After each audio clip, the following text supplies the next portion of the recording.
Welcome back to the channel. We are someplace different, doing something different, as usual.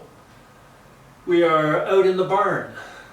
You know it's a barn because, well, there's a tractor and a barn ladder and some hay and a whole pile of tractors hiding back in there. Anyway, it's a good barn, it's a big barn, it's an uninsulated barn, and it's a cold barn. So I bought a diesel heater.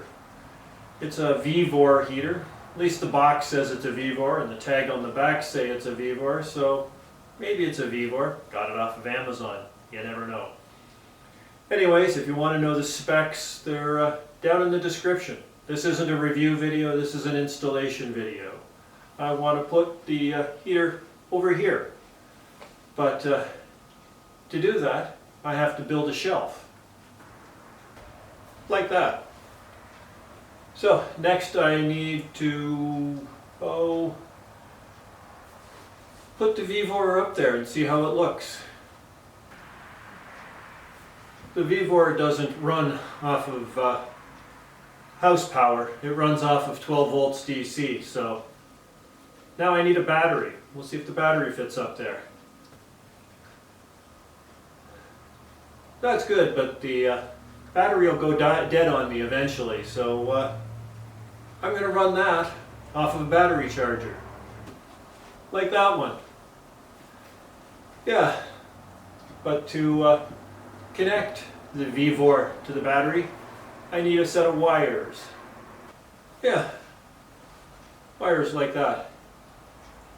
They've got lugs on one end and, well, both ends, and the lugs go to battery terminals that fasten to the battery. But we're going to leave that unconnected until we get power up here to run the battery charger.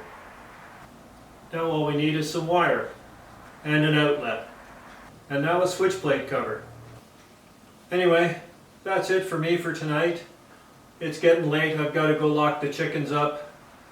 But tomorrow we'll work on the exhaust system, because you've got to vent these to the outside. So I'm going to build a heat exchanger and some brackets. You'll see that tomorrow. And yeah. So it's the next day. We're back working on the Vevor diesel heater install. Where'd we leave off? Oh yeah, we need a heat exchanger and mounting bracket. The mounting brackets are just some angle iron I had laying around. The heat exchanger is a piece of 4x4 box tubing, 3/16 wall that I cut to a random length, welded on some end caps, drilled and tapped an input hole, a drain hole, and a vent hole, an exhaust hole. I welded one bracket to it using some tacks. I don't want a lot of heat transfer between the heat exchanger and the mounting brackets and the wall, because hot walls don't work out well long term. Anyway, let's get them installed. Like that. So next we need to put the fittings on it so that the exhaust hooks to the heat exchanger, and then something so the exhaust can get through the wall. I'm going to move you around so that you get a better view of that. I'll bring you back in a minute when I relocate. So we're back, and now it's time to connect the Vevor exhaust to the heat exchanger, but it's a little loose in the hole, so I'm going to use a 1" to 3/4" NPT adapter that I simply milled the center out of and put a bit of a taper on it.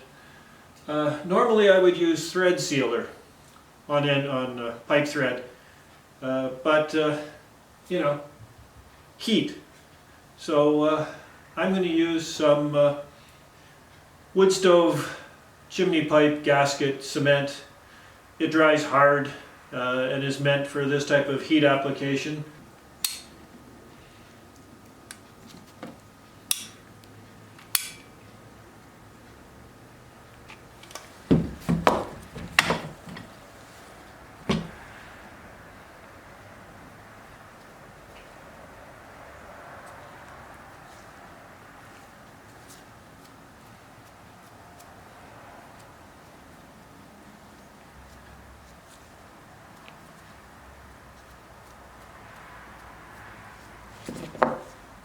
So let's go and get that installed.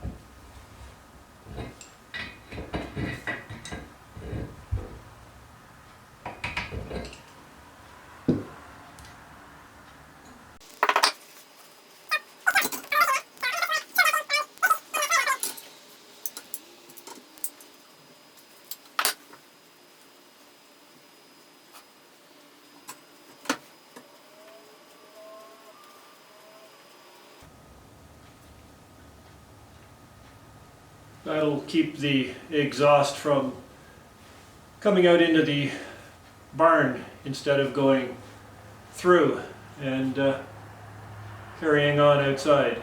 But next we'll put the exhaust parts on.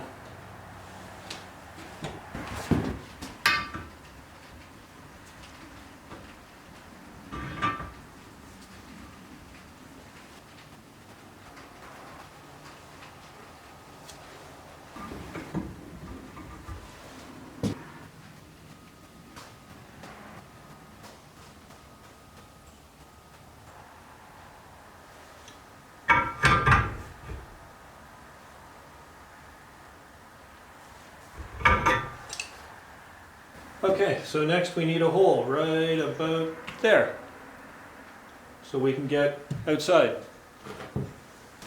So for out here, I've just cut a hole in the vinyl siding with a really big hole here so that the exhaust pipe doesn't come close to the wood.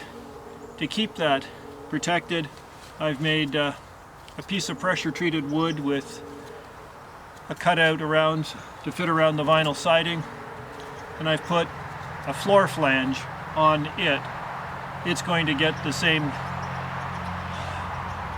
sealant treatment, and when that goes in, it'll sit in there. It'll sit in there like that, and you can see that water will get in behind it. So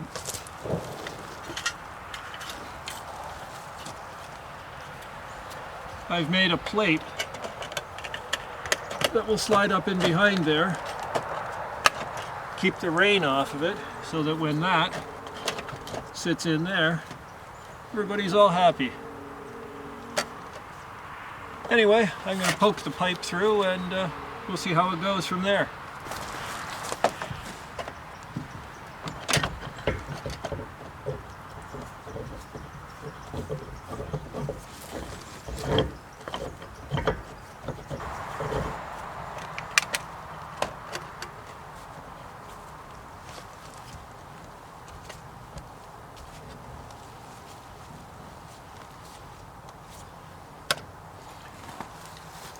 Alright, so let's go in and we'll secure that from the back with a couple of screws. So what we need now is a couple of screws to hold that outside part in. Like that. So there we have it. We've got the Vevor hooked up to the 12-volt battery, which is kept live by the battery charger hooked up to the mains. We've got a heat exchanger and an exhaust pipe that goes out through the wall to keep us from dying, because you can't vent those into the building, they got to go outside. So I suppose after all of that you want to see the Vevor run. At the start of the video I told you this was an installation video, not a review video. If you want to see it run, I'll make a video if I get to 500 views on this. You want me to see it run? Leave me a comment, hit the like button, interact with the video in whatever way, because the more you interact, the more YouTube shows the video to other people, and the more people see it. More people see it, the closer we get to 500, then you get to see the Vevor run. I might even do a review video if I get to 500. We'll see. Anyway, leave me a comment, hit the like button if you want to see it. Otherwise, I'll see you on the next video doing whatever it is we're doing. Might be one on the VW Golf next. You haven't seen that before, but there's some work that needs to be done on it, so maybe that's what we'll do, maybe we won't. We'll see. Anyways, thanks for watching. If you're bored, hit the subscribe button. It'll fill in some time. You don't have to, but if you want to and you're bored, feel free. We'll see you next time.